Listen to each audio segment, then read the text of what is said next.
My name's Pam Stock, and I actually reside in Brainerd, Minnesota, which is about 120 miles north of the Twin Cities.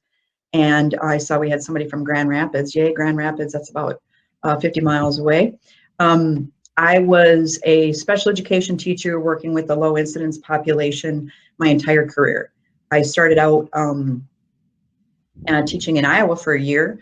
I was in a very small school district outside of Cedar Rapids, Iowa, for those of you that know that area. And then I went down to Macomb, Illinois, which is about 3 hours north of the St. Louis area.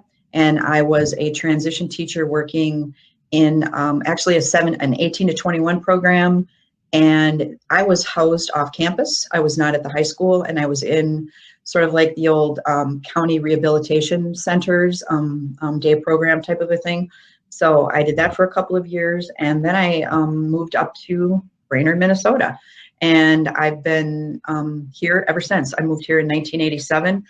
I taught for 16 years in elementary special ed, so working really with the most severe and profound and moderate kids with disabilities. And then I was transferred to the high school setting, and I worked for 16 years, and then a part of last year in the 7 through 12, and did a lot with transition stuff.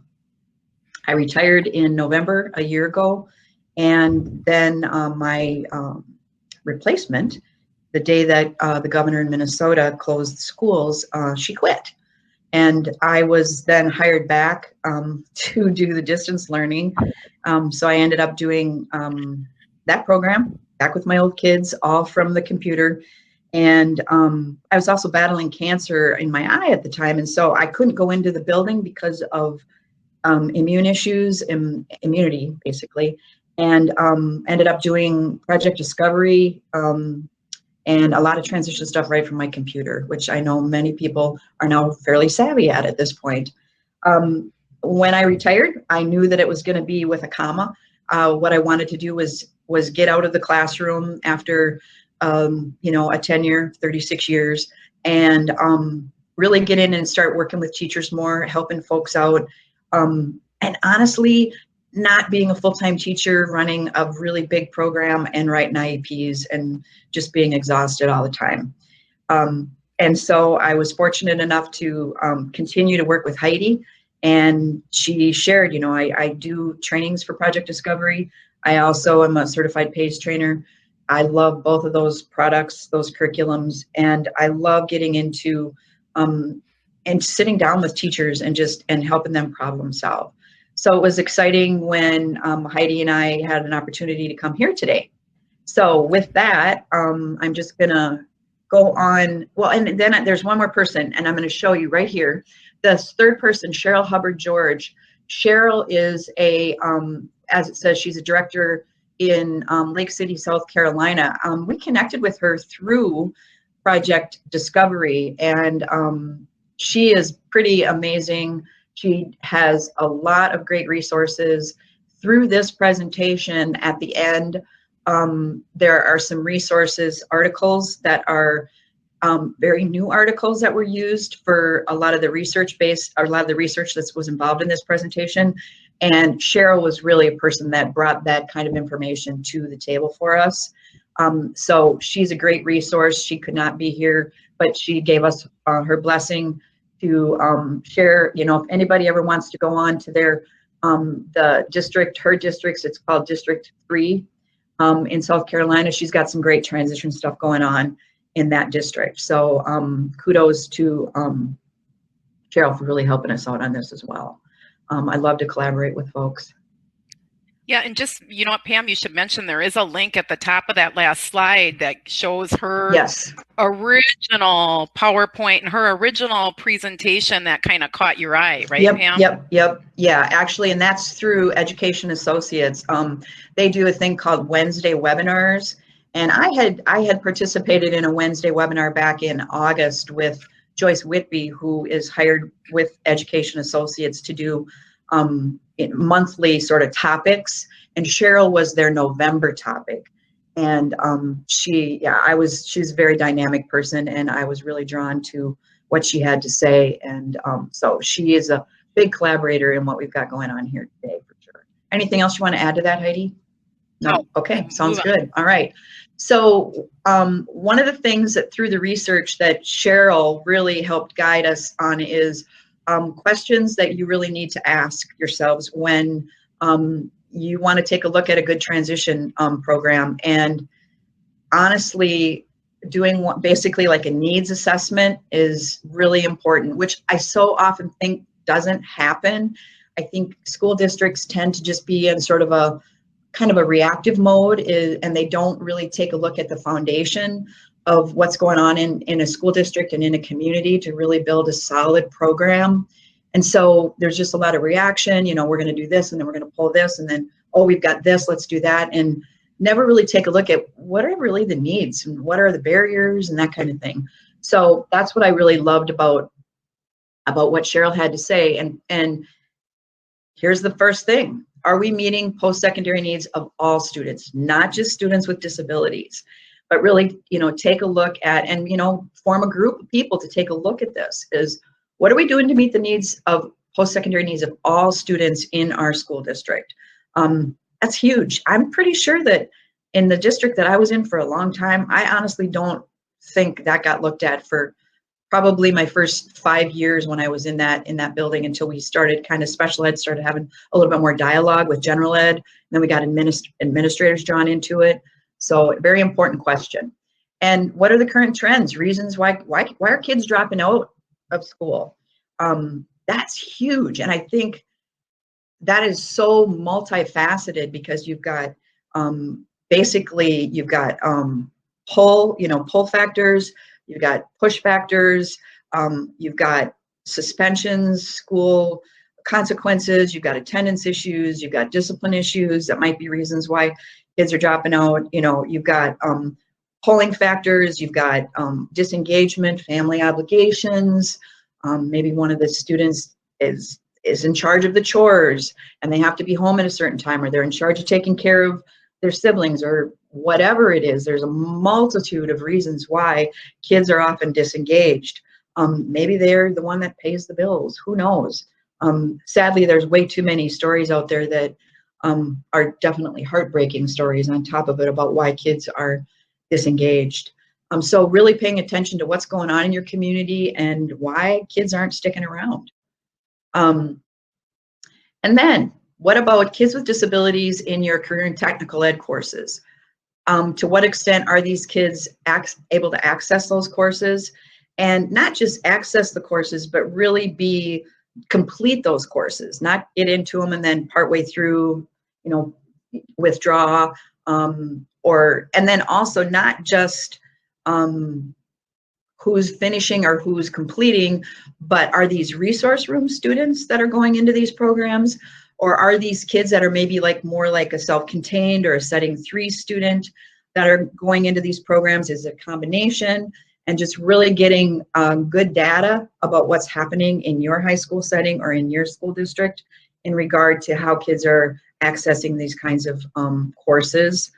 And, you know, a lot of these kinds of courses in the not too distant past are courses that have been getting cut. When there's, you know, especially in rural communities, when you've got some pretty significant funding issues, those are sometimes the first courses that get cut, and those are the courses that so often our students with disabilities can really thrive in. And so that can be pretty frustrating as well. And then when students are in those courses, what are some of the barriers that really exist to them completing those courses? You know, I mean, being enrolled is one thing, but really getting through and getting something out of that course, that's a whole different can of worms, honestly. And I think paying attention to, you know, is it because you don't have, you know, the right staff? Is it because the curriculum is not appropriate enough, which got a bunch of ideas on how that whole thing can work. Is it because there's a difference in philosophy from general ed teachers to special ed teachers? Is there collaboration? Isn't there collaboration? There's all kinds of barriers that often can make this this is a hindrance for success. And then basically you got some barriers. What's the plan to try and get through those things? I love listening to Shelley this morning when she was talking about, I was listening to her going, oh, wow, this is awesome, because this is part of what we're talking about too. I love how this, this serendipitous connection that happened. We had no idea, what she was going to be talking about. So that was really fun for me. But basically, how can these barriers be fixed? What do we need to do? And this isn't something that in this needs assessment portion that you need to address in detail, but you need to just figure out, all right, we got to come up with a plan. What's that plan going to be? So take a look at all these different areas. You can have, maybe an administrator, special ed teacher, guidance counselor, take a look at what basically this needs assessment. You can do this via survey as well. You could do it via a committee. I mean, there's lots of different ways that you can access. You could do just a meeting. In this day and age, you can do a Zoom meeting or Google Meet or whatever. So you got some ways that you can attack some of these questions here. Hang on a second, I click here. I did not know about this next site here. This is really cool. Cheryl really talks about the importance of taking a real big look at your community and what is really going on in that community. So this is a website that she shared, and I was like, well, actually Heidi and I went on it at first. It can be a little bit overwhelming because there's a lot of information on it. You want to go to it, type in your city. You can do like state, you can do region. You can really focus in on a specific area. I have to share that what I did was I took a look at Crosby, Minnesota, which is the school district that I was in for all these years in Minnesota. I took a look at that, typed it in, and what I found was, because it's so important to take a look at what are the occupations that are in the area. I mean, if you're going to train kids, you want to make sure that they're going to be ready for if they're going to stay in the area. Because oftentimes students with disabilities don't leave the area, or they'll leave and maybe go to like a community college or a technical training program. Oftentimes they come back to their home community. Research shows that that's what they usually do. They don't often stray too far from home in the big picture. So you really want to take a look at what kind of jobs are out there. Crosby Ironton, for instance, I found out that 15.7% of the jobs available that are needed in the area are in food prep and service related jobs. And I was like, wow, I figured it was high. I didn't think it would be nearly 16% in the community. And then 8.5% of the jobs in the area are in sales. That was what I found out. And then almost 8% of the jobs are in product production. And then I got to thinking, oh yeah, there are a couple smaller sort of production factories in the area. So that would make sense to me. The sales one kind of threw me off. I didn't really think that would be even that high. So if I was, say, still an active teacher in the Crosby Ironton School District, that would be really important information for me in how we could develop a better transition program. I have to share with you that when I left, we did not have a licensed work experience person in our school district. Years and years ago, we're talking back 30 years ago, I remember going through all of the classes to get my work experience license. And at that time, I went to Bemidji State University, got all my classes. But when I went to go to the state and get my actual license, I needed to have thousands of hours in some job that I needed to have documented other than education. And I was supposed to have like my previous bosses, sign these forms, and I was going to send them to the state. And I did this program with 2 other teachers in the area, and all 3 of us said, this is just, how do you even find your old bosses? Some of them might not even be in that business anymore. And I spent probably 6 months trying to locate, like the first job I had at a Dairy Queen when I was 15 years old, and the person there that could document that I worked for the Dairy Queen. And then the next job that I worked for that Frontier Fruit and Nut Company, and then the next job at the ice cream parlor. And it was so frustrating for me. I didn't get my license. I just said, forget it. So I walked away from it. Well, in Crosby, for years, then we ended up contracting, because the three of us that didn't get our license, and they were kind of counting on us to do it, nobody was still licensed. So we ended up contracting with another district for years. Well, then that person retired. And then we didn't have anybody for the longest time. And as I was stepping into my own retirement, I knew it wasn't another license I wanted anymore. And I had heard rumblings that in Minnesota, it was a lot easier to get this license now. I convinced one of my colleagues to go after the license, and she got licensed last May. And so they're trying to really establish a program now, but I'm sensing that what they're doing is that sort of reactive thing that I'm talking about, sort of this and this, and it's rather disjointed. And after I had heard Cheryl speak, I had gone to my friend and said, I think this is what you guys need to do. And if I'd be willing to work through this with you, do this needs assessment, really figure things out. I think we've all been in a reactive mode for far too long. So they're kind of in the sort of beginning stages of that, but they haven't gotten too far yet. So anyway, little segue there. I think this is really solid, important information. And part of the reason is that you also need to take a look at trends in your community. What's happening? Are businesses moving into the community? Are businesses closing? And is there activity like changing the landscape of the community, like the physical landscape of the community, economically, socially, recreationally? Another example, again, I'll go back to the Crosby-Ironton community.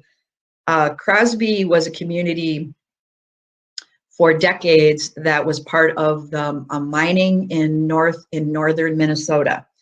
So they had a lot of taconite, iron ore type mines. And when those companies left, they had these huge pits that filled up with water, and they became really beautiful, pristine lakes. The DNR is in charge of those, the state of Minnesota. No live baits allowed. You can't have motors over a certain size. It's really a beautiful area. About 8 years ago, the area started really getting recognized in the state more, and suddenly there is one of the top 5 mountain bike trails in the nation located in Crosby, Minnesota. And this town that was really getting really close to being just a really dead place has suddenly in the last 6 years revived, but in a very different way, which is I think why we see the 15.7% of the jobs are in the food prep and service related area, is suddenly not the local people, but people from the Minneapolis-St. Paul area moving into the area, creating bed and breakfast, creating little restaurants, creating little distillery, creating wine tasting shops, a bakery, this specialty ice cream shop is now there. I mean, just, it's booming with all of these sort of touristy kind of establishments, and they need people to work. And it used to be, Brainerd, Minnesota is 15 miles from Crosby. It used to be a lot of folks would just leave Crosby and they would drive to Brainerd and go to work because there just wasn't hardly any work in Crosby. So now it's really switching, and it's actually becoming quite a destination in the state of Minnesota, and I understand around our region. So taking a look at what's really happening in your specific community and what might be happening in the next 5 years as well. You know, touching base with your Chamber of Commerce, those folks to see, you know, what are the community's plans, so you can really get a solid understanding of where your community is going, I think is very, very important. Crosby story is a success story, yay. Cheryl really shared, and there's actually an excerpt here. We actually didn't test this out, Heidi, so I'm not going to try the link. We did it before, but we didn't do it today. We had a lot of technology issues, so I don't want to mess anything up at this point. Oh, I can't hear you. Why can't I hear you? I said, I think if you did play that video, it wouldn't record. That's what. So okay, right. So perfect. Just talk through it. Yep. Mm-hmm. So this is where forming, literally you could use folks that were part of that needs assessment piece if you want, but really forming a committee, and Crosby hasn't done this yet. I'm going to keep going back there. I've encouraged them to do this. form a committee, and this is a committee that's going to meet monthly. This is a committee that can consist of the folks that are listed there. Certainly guidance, certainly at least one person from your career and technical ed, you know, special ed teachers, at least an administrator. If you've got, like, even in the Brainerd Lakes area, we don't have actual job coaches, but somebody from Voc Rehab could be involved in this committee. We have what's called Rural Minnesota SEP, Competitive Employment Program. Somebody from there could be involved. Maybe an assistant director of special education, or a coordinator for special education. I think in Wisconsin, you have transition coordinators, if I understand. I read a little bit about what Wisconsin does. You know, somebody like a transition coordinator could be part of this kind of a committee. And what you're going to do is exactly that. You're going to review the post-secondary goals. What are the goals for these kids? We can't just create a program and not know what these, you know, it's not supposed to be create a program and then get the kids to fit into the program. It's what are the goals and what are the kids' needs and how do we create that program? So two different ways of looking at it.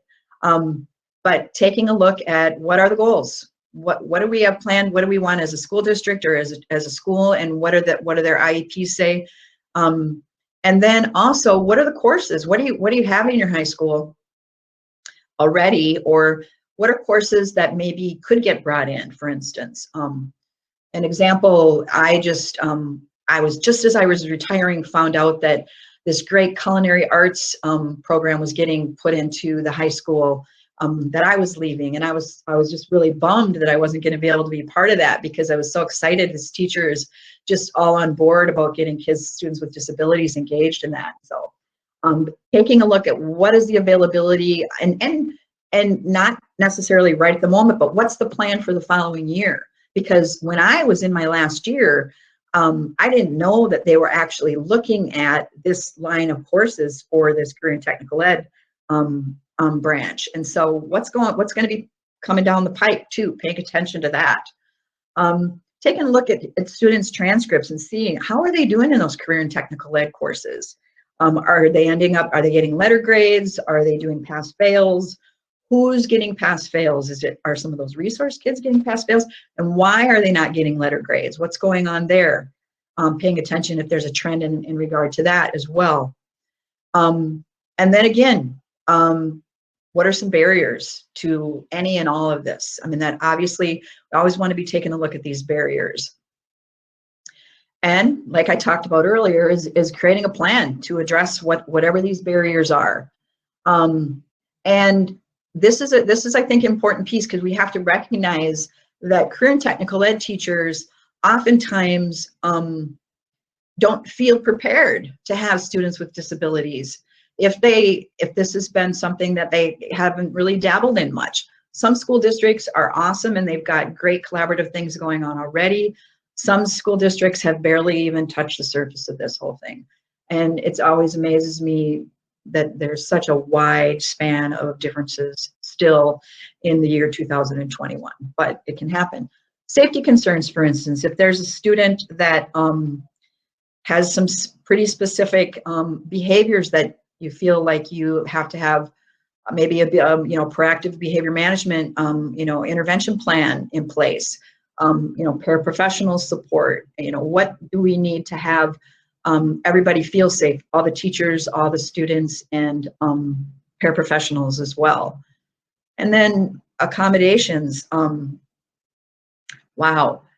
It's amazing to me how general education teachers don't oftentimes know how to provide accommodations. I talked to my sister, who's a third grade teacher in Dubuque, Iowa, and when she went to school, that wasn't really a whole lot of what they talked about as general education teachers. I think a lot of what general education teachers learn in regard to delivering accommodations is what we as special education teachers teach them. And that there's a difference between an accommodation and a modification.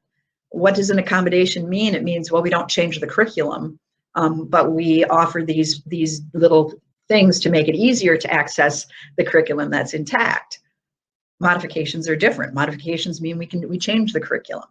But even understanding the difference between those two things, I think, is something sometimes we as special educators take for granted, and don't realize that gen ed teachers might not necessarily get the difference.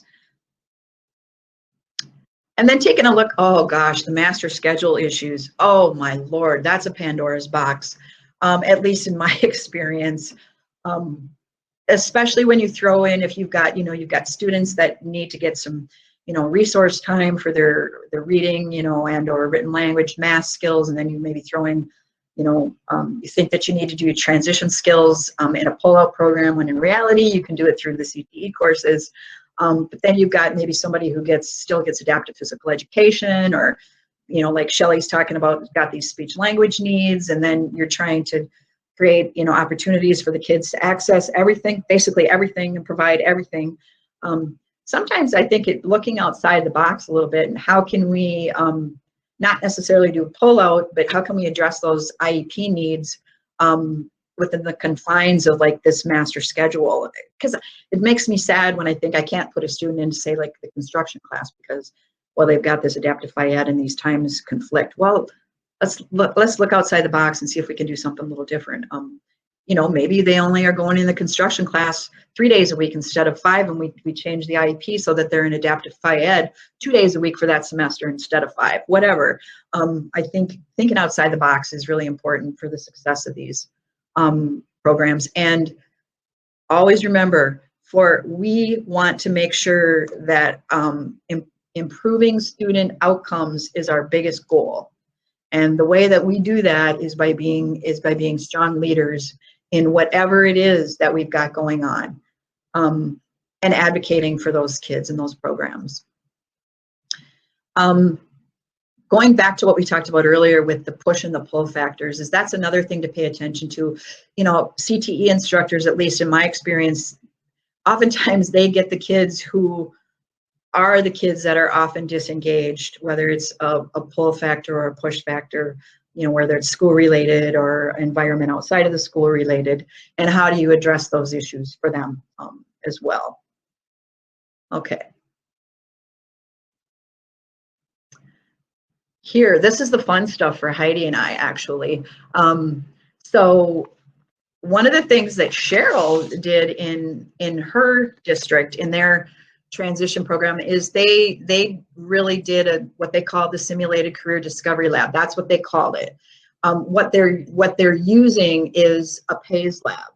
And for those of you that don't know what a PAYS lab is, we do have at the end of I think it's one of like slide 9 or 10. We've got some information, a little bit more information about PAYS. The PAYS stands for, if you don't know, it's Practical Assessment Exploration System, and it's in its pure form, it is basically a vocational assessment of sorts. Students come in, they act as workers, employees. Teachers are supervisors. They're not teachers. When I ran my PAYS lab, and any lab I've ever gone and observed, teachers aren't called by their names. They're just called supervisors. I love it. My favorite part of the day, besides teaching social emotional learning, which I love as well, is PAYS. I absolutely love getting in there. We'll give you a little bit more information on that as we move through. And we'd love to hear, and Heidi can check in the chat there, if anybody is currently using PAYS labs or is even familiar with PAYS labs. I'd like to know kind of how many folks. Looks like we've got 40 folks in here. I'd love to know how many that we have that use PAYS labs or are familiar. I do see a few people. Shauna from Superior's getting one next year. Can't wait. I did see Jessie Ort. She's in Manawa, Wisconsin. Anne from Grand Rapids just got some Project Discovery. Okay. Trying to think who else. You guys can just let me know, but otherwise there's people that are probably also considering it here too. So. Okay, awesome. One of the things also that I love about PAYS, and part of it is you could probably create your own simulated vocational assessment lab. You could. In my opinion, is it worth all the work? Heck no. I got a grant. So I was able to, in Minnesota, I was able to access a grant to pay for the entire lab. You can use Perkins dollars, I believe. Heidi, is that so that it's possible to use that? Do you know? You can definitely use Carl Perkins money to buy both PAYS or Project Discovery. It oftentimes is kind of the whoever asks for it first type of a thing, and it doesn't typically pay the whole bill, but there are some other resources. I know in Wisconsin, I've had some labs purchased with the Indicator 14 reimbursement through the TIG, not the regular grant, but the reimbursement. And then there's some other sources too in the other states. I know South and North Dakota are on fire with some kind of federal grant that they're really putting in some programming. So it's out there. Okay. Well, and actually that's what Cheryl, I don't know what happened in, Cheryl shared in South Carolina, they landed some federal dollars themselves and were able to go out and purchase the lab and then add a lot more transition type curriculum as well. And it was through some federal stuff. That was back in 2019. So I don't know exactly. I could get some details from her if somebody was interested in that. I could ask her on that. But the other thing about PAYS is it's already put together. The lab's already put together. You don't have to go out and buy every single little thing. You know, sort of like the workbox mentality. This is all done. And the social emotional learning, we all know if you don't have your social emotional learning skills, you're not building them, you're not improving them, you don't have some foundation, you're not ready to, you're not going to be a learner. You're not going to be able to do it unless you've got that social emotional learning piece really intact. And we also know that, you know, the old soft skills that are completely connected to social emotional learning are what help students or any of us get a job and keep a job. And PAYS, I really spent a lot of time with that part of PAYS. Appropriate ways to call a supervisor. When you walk in the door, how you're dressed. You know, I had a mirror. They had to take a look at what their clothing looked like. I love that some school districts even require uniforms. You have a certain shirt that you have to wear. You put it on when you walk in the door, and then somebody, another group of people's in charge of laundering that stuff at the end of the week. I love that. I really, that was a really cool thing, and we never did that. And I would love to be able to get my old school district onto doing that. You know, advocating for yourself when you need to solve a problem, and not just standing there staring at your job for 45 minutes out of a 60-minute class and not raising your hand and asking for help. With so many soft skills, social emotional learning skills that are embedded into a lab like this. So I'm like a huge proponent of that if you don't have one yet. And then there's Project Discovery. I will say that PAYS is a research-based curriculum. It's from a company called Talent Assessments. And then Project Discovery is actually research-based and is got evidence-based practices attached to it, particularly in their adapted versions. Dr. Amy Spriggs out of, I believe, the University of Kansas, maybe, is an autism specialist who really took a look, yeah, okay, thank you, Heidi, really took a look at the components that the adapted versions of Project Discovery kits wanted to include, and if these were evidence-based practices to increase learner outcomes for those on the autism spectrum. And she gave it a you know, like double thumbs up, this is right on stuff. And kind of piggybacking off of what Shelley said this morning, especially, I would say PAYS not so much in the universal design for learning, although you can make it work in, I mean, I know that I've served a lot of different kids in a lot of different ways. So I would say, I don't think officially it's UDL, you know, stamp of approval, but I would say, yes, it is. Project Discovery is like definitely UDL stamp of approval for sure. Any additions on that, Heidi? pretty much covered it. I think you did a good job with that. Okay. And then, like we talked, like I mentioned just a little bit ago, is that we really need to support those CTE teachers and paraprofessionals or education assistants. So, and then of course, seems like the ones that are probably most trained overall are special ed teachers. I always joked all my years. I said I was a, that old saying, jack of all trades, master of none. It was like I knew a little bit about a lot of stuff. But if you really wanted me to go in depth, like let's say the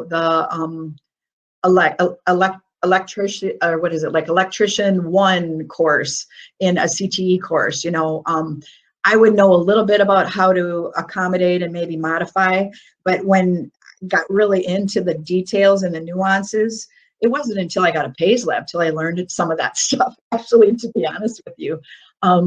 So I required a little bit of training myself in how I could better assist that career and technical ed teacher, and how could I help make the students that we shared be more successful in those classes. And honestly, PAYS lab and the electrician portion of it, electrical part, that actually helped me do it. So kudos to PAYS for that reason as well. And then, just like I had said, Cheryl said they meet monthly to review the progress of those students with disabilities, how things are going, is the curriculum working, do we need to do any more accommodations, do we need to do any modifications, and just really checking in every month about what's going on. The other thing that I think somehow I missed in here that I want to make sure that you know as well is when you're doing this needs assessment, and I talked about really looking at your community, one of the things that was suggested is getting like a business person engaged in this committee as well. And I think I left that part out. So it could be somebody from your local chamber, or it could be a business person that you've done, maybe you've got some kids doing work experience or job training with, that you would want them on board as well. Because in order for this to be successful, the collaboration needs to go across the board with the businesses in the community, as well as the families and your Board of Education, all your administrators, general ed and special education staff. You want everybody on board. So getting somebody from the business community engaged in these monthly meetings is very important, because they're going to have the pulse, especially if it's somebody from like your chamber, is going to really have the pulse on what the plan is, what the trends are for your community. This is so exciting. I wish sometimes I'm like, gosh, I just like to get right back in it again. And I'm like, no, just do what you're doing. You're fine. And then surveying special ed staff. Like, what about the paraprofessionals? Yes. Like, think about the jobs that we've all had in our past lives. I think there's a wealth of information out there in regard to what each of us can bring to the table. I think about, like, when I left Crosby, I had 5 full-time paraprofessionals, and I remember really, like, one in particular. This person was very artistic, and she loved, really tapping into like the artistic piece, like with kids. And so I really allowed her to kind of bloom and blossom and pull those kids in. A year later, I've been out of that classroom. Just this morning, she sent me text messages. It's snow days this week in Crosby, Ironton, and she sent me pictures. The new teacher let her do artwork on all the kids' faces. And what a way to really support her in really probably her first love and her first passion, and sharing it with the students that she absolutely loves as well. But really tapping into those skills of folks. What if you have, like, some of your paraprofessionals that were in the food industry before, and they know how to be wait staff. Or maybe you had somebody whose dad was an electrician and they might understand a little bit about it. Or like me, I grew up with a dad who was a bricklayer. I mean, I actually know how to mix mortar, and I know how to throw it on, use a trowel and throw it on bricks. I didn't even think about that. That's kind of an area for me that I sort of was in my past and forgot about, till he started going, wait a minute, what can each of us bring to the table that would really enhance those programs? Okay, on to the next one. Keeping this in mind, I know we're getting short on time here, that those career and technical ed teachers really need your support, and it has to be collaboration, and for them to understand that it isn't about your student going into their room. This is our student, we share, and let's work together on this. And then really have some professional development, I think, is really key to this long-term success of these programs, is really making sure that we're providing maybe trainings, more trainings on how to do UDL for students with special needs, and really giving them some concrete ideas on how to modify materials, how to accommodate. Again, like I had talked a little bit about before, Cheryl in their district, what they did was they did a middle school program, which I think is amazing. I mean, I come from a 7 through 12 building. I think it would be really, really cool if we could create a program with project discovery kits that would be more of a career discovery using the career exploration curriculum from project discovery in that career awareness level. Actually would probably be pretty cool. And then again, connecting with industry, community businesses, develop some really solid partnerships. When I left Crosby, right before I left, I wished I could have developed this partnership more, but there's a gentleman that came up from the Twin Cities, moved into the Crosby. This is, now keep in mind, this is a community, just town of Crosby's 5,000. Ironton's right next to it. It's like 2,000. He was a behavioral para in a school district in Minneapolis, or in a building in Minneapolis schools. He moved up to the area and opened up a bike shop with a little, like a restaurant portion attached where they make little panini type sandwiches. He and I were chatting one day and he said, I would really like to get boys and girls who have some behavior issues, who struggle in school, and teach them how to fix bikes. And I was just like, oh, I love this idea, and anyway, I passed it on to my friend who I told you about, who got the license. She has not tapped into him yet. I want to follow up on that, because I think that would be a beautiful relationship. Plus, this man is also very connected to the trails now, and he's got a bed and breakfast he just opened up. He's going to be a significant partner for them to have in that community.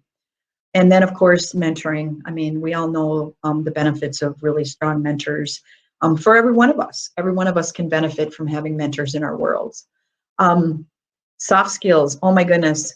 The Achieve Life Skills portion of what Education Associates offers is rock solid. You don't have to create a soft skills or social emotional learning component. Buy the curriculum that is the Achieve Life Skills from Education Associates. Heidi, I'm just gonna plug it out. Heidi can get you hooked up with it. Go ahead. I can ask Pam to pitch all this, but yes, I can help anyone with any of this. If anyone wants, just even on my website, you guys can connect with me. I have a little link. It's a Calendly link. You can create a Zoom appointment with me right on my calendar, and I can demo any of the programs that she's talking about. I am, just so you know, I'm Minnesota, Wisconsin, North, South Dakota, and Iowa. So the Illinois people that are on, or California, I'm not sure who else is on here, but there's other reps in other states besides me. So I'm kind of that little 5 little state area. Great, thank you, Heidi. And then make sure that you let your school board know what's going on, and keep everybody in the loop. Make sure that you've got collaboration going on with everybody. When I got the PAYS lab, I invited our school board to come in and learn about the lab. I did a presentation at the board, and then I brought them in, and I actually let them go through simulation, and they loved it. I also did it with the folks that gave us the grant as well, and I kept them in the loop. And then I ended up going back and getting another grant for project discovery from that same organization, because they were just so happy with the progress that was being made. Okay, now let's just say that these are some project discovery kits, for instance. 4 that are pretty popular kits. This is how they could be utilized as alternative curriculum So you wouldn't have to, this would be the modification, is actually using these kits or portions of these kits. I actually, again, back to my previous job, I actually used the food service kit with the, actually it wasn't this teacher now, it was a teacher before. And we just used portions of it. And she actually used some of the worksheets with her class, with her gen ed students. So pretty good stuff here. Now, this is how Education Associates, they've got curriculum that's job-ready curriculum that's life-ready curriculum. Project Discovery are kits. The kits are the career awareness, exploration, and then the adapted, there's 17 of the general career exploration titles that have been further developed and have an adapted piece to it, which is fantastic. And in my opinion, you shouldn't buy one without buying the adapted if you're going to get started. Just go with the stuff that has the adapted available. And then you've got your job skills training curriculum. Then on the other side there, you've got more of the soft skills stuff. And those are not kits. Those life ready things come in binders. All of these have a digital piece to them, so you can make copies. There's even some stuff you can do on the computer with digital badges and that kind of thing. But that's an example of what what Education Associates can offer. And then this is what a PACE lab looks like if you are an example of one. All those little boxes are jobs. The lab comes, tables are part of the purchase. You can upgrade and get, different tables. That our district did that. It's a work environment. Yeah, it says you convert a typical classroom to a work experience lab. Like I told you, staff become supervisors, students are employees. There's time clock check-in. When we first started our lab, we had an actual time clock. Now we use a software program that comes with the curriculum, and they clock in on a computer, which is very common in workplaces. My significant other works in a production factory locally, and he does the very same thing. They do explore hundreds. What's the total job number, Heidi? Are 264 job skill boxes in PAYS. Yeah, awesome. Thank you. One thing I want to say that another way you can use PAYS is as a skill development curriculum. So if you've got a student who's, say, adaptive behaviors below the 15th percentile, IQ is, maybe in the 50s, something like that. And really they struggle with, because these jobs are also timed and you get ratings based on, it's standardized, it's norm referenced ratings. If the student is really struggling and you're giving them lots of cues and you're just engaging with a lot of support, they have what's called subtask data books, where you can really break down a task from a job, and you can make notations and focus on just very specific portions, basically the old task analysis. And you can just use it to actually train and not use it as a vocational assessment. Vocational assessment, you're not going to want to engage. You're not going to want to provide those kind of supports because you're going to want to get data based on hands off. Skill assessment, you can get, or skill development, you can get right in there and you can use it to develop skills and not create your own work boxes, quite frankly. All the skills are going to be, you can generalize these into all kinds of entry-level employment opportunities. It's entry-level, keep that in mind. Doesn't go any higher than that. And there's certainly an emphasis on independent work and appropriate work behaviors. Okay, let's see here. I'm trying to get this one to move on. And why are we not moving on? Hang on a second, Heidi. We are not. That was our last slide. Wasn't the next slide questions anyways? Even. Oh, yep, you're right. Actually, the last, yes, indeed. We've got about 4 or 5 minutes left here. Do we have, I'm sorry, we flew through a lot of information. I have no idea what's being said in the chat. Do we have anything we want to address? We don't have any questions right now, but I guess I'd welcome to if anyone wants to come up to the stage and ask a question, or even type in a question, or if you want me to dive down deeper into anything, or Pam, please let us know. I like how Shauna says, thank you, Shauna. Bikes are amazing tools, lots of youth biking programs. I'm going to work on that. And I'll just be a friend to my coworker and say, I'll help you dig down deeper and let's get that one going for sure. It's very true. Yeah. I was just going to take a look here if there's anything that we might have missed. Is a pays lab something that can be shared between two small districts? Absolutely. I have several examples of this, mostly in Minnesota, but it's growing out in North Dakota too, where in Minnesota, we have things such as education districts and cooperatives, things like that, or just even districts that buy in. They'll kind of start the PAYS Lab in their own district, probably the first year, and then they branch out and start servicing other districts. And definitely, I have to say, in Wrenchell, Minnesota and Barnum, Minnesota, just this year, they purchased a lab in each of those districts, and it was between two districts. So don't quote me on the exact names of the city, but Barnum purchased a lab in collaboration with another small city, and then Wrenchell, and again, these are very small district, they went ahead and purchased with another district in collaboration. So if you guys are interested in that, obviously I have the pricing, but I can break down any of that invoicing, and you definitely can make that work. I have some education districts in southern Minnesota that are servicing, like 4 or 5 small districts surrounding them.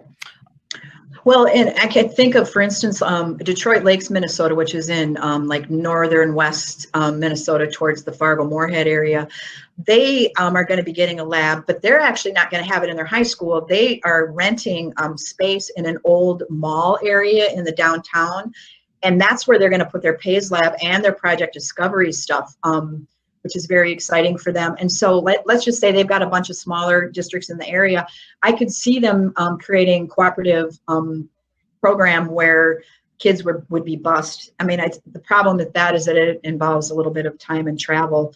One other thing I should just mention is that when I first got the lab, what I was hoping we could do is, you used to have with Department of Voc Rehab, they used to have labs where, like, if somebody got in an accident or something and they were struggling with their skills, they were maybe impaired or they had a traumatic brain injury or something like that, you used to be able to go to a lab and they would assess your skills. Well, those labs all got thrown, out the door, at least in Minnesota, with funding cuts.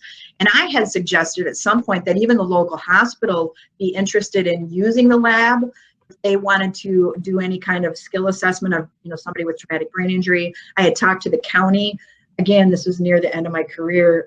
I thought, wow, wouldn't that be cool if there was kind of a collaborative effort where the lab could be used in more than just for students? Yeah. So kind of another idea, weird idea. Yeah, and I do have some labs that operate and use the lab in the summer for ESY, and then some that have opened it up after school for different programs and things. So we have another question from Francine for Project Discovery. Would you say that the digital platform that it offers user-friendly, especially for students who have difficulty in readings? I'm just going to answer quick, and then I'm going to let Pam touch on that. But Project Discovery, all of the curriculum comes digitally and then also in a printed out file. The digital files are all PowerPoint, Word, and PDF files. All of the Project Discovery curriculum, the lower level out of their general curriculum, has audio supports. So the students can just actually listen to the curriculum. There's multiple versions. And then, of course, the adapted version not only has audio supports, but we have video supports. We have visual schedules. There are data sheets for the students. That function. UDL, big time, UDL. Yeah, yes, absolutely. Project Discovery offers a user-friendly platform. I'll let Pam touch more on that if she does. Yeah, no, Francine said thanks. Okay. Sounds perfect. Yeah, it definitely, there's all kinds of opportunity for several modes of learning, and definitely for any student that struggles with reading, for sure. So Oh my goodness, this was fun, and I wish I could like talk directly to folks, but I hope that this helped a little bit. I know we flew through things. Bottom line is create a really solid foundation in your transition program so that the outcome, post-secondary outcomes are actually going to be met. Those goals are going to be met with more success, and hopefully for some districts that struggle with those dropout rates, you can get some of these kids really re-engaged by having a really solid transition program, even for those mildly impaired or EBD type, behavior disordered students. So thank you. Thank you. There's 2 requests. I don't really know what that means. Oh, no, those are okay. They're good. Okay. All right. Okay. Is our time up? Are we supposed to go till, can we keep rattling on? If anybody has any more requests, I don't know. Is the next thing start? Hi, Shauna. Okay. Shauna's saying I'll see you Monday. I will see you Monday, Shauna. I'm really thrilled to get your lab going in Superior, Wisconsin. Oh, awesome. Awesome. It looks like their next one starts here in a few minutes. So we should probably sign off. Is that correct? Yep. At 2:15. Okay. 2:15. Oh. Okay. Any other questions, guys? Okay. Anyone? Yeah. Anything else? We're certainly not. We don't need to step off. That's for darn sure. Just looking to see if we have anything. Oh, 2:15. Thank you. Yeah. Okay. You can tell we don't pay any attention to that kind of thing. Okay. Looking through here, I think we pretty much hit on all these points here. Oh, grant suggestions. Is Jenny, are you still on? Looks like Jenny wrote this about 25 minutes ago. Yeah, I answered her. You did? Okay, got it. Her. Okay. All right. Yeah, and just I guess a quick reminder to everyone, if you guys want to see any of this curriculum up close and personal, if you're in my sales territory, I'm really not, but reach out to me. I can connect you to a rep, but either way, if you want to see this curriculum, you can just schedule a Zoom with me. It's real easy, and I have where I can actually have a slide deck where I can bring up and show you all the different components of the project discovery or the PAYS lab and how it all works. So yeah, that's always available to everybody. Okay. And I saw somebody commented about room and cost. Again, I didn't see that. It wasn't in our budget. It wasn't in our budget at all. Our school district was like, no way. We ended up, that's why we went for the grants the way that we did. And if you did want to pursue anything like a PAYS lab, Heidi's got all kinds of room designs that she has on her website, Work Life Ready, that you can get pretty creative in the space that you use as well. And I will, don't let that be a deterrent. And I will add to it, Pam, that if you can get your administrator on board, they can usually find the funding. Bring a administrator or an advocate that you have to go see a